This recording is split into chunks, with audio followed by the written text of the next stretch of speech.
British forces in Afghanistan have suffered the loss of 15 soldiers in less than 2 weeks.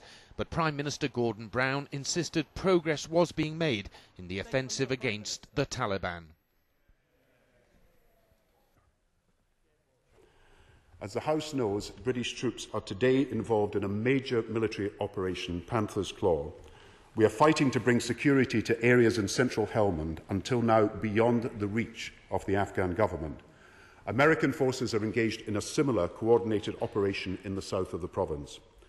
And we are combining our military advance with civilian action. When we go into towns and villages and districts in Helmand, our forces are supported by Afghan army and police, who with our help can hold the ground we are clearing and prevent the Taliban from returning.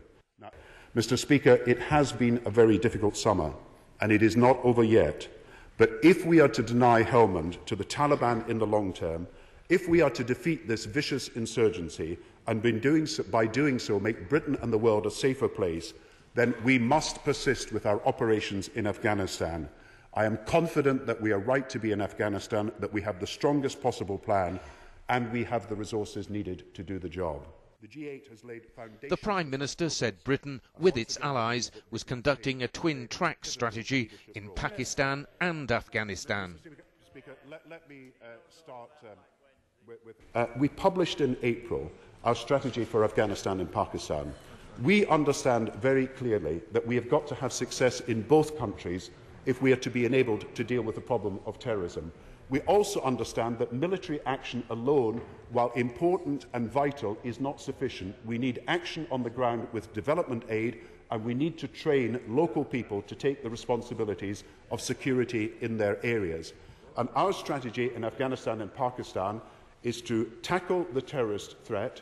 We are now in a position where the Pakistan government is taking action in the Swat and in Waziristan, and there is progress being made in the Swat Valley at the moment. And so we have a complementary strategy in both Afghanistan and Pakistan to tackle the terrorist threat, to strengthen local forces on the ground, to bring development help to these areas, and of course in Afghanistan to tackle the heroin trade that is so costly, not only in Afghanistan but round the world. The Prime Minister also responded to critics of the government who have said they should provide more helicopters for British troops. We have increased the numbers of helicopters by 60% in less than 2 years.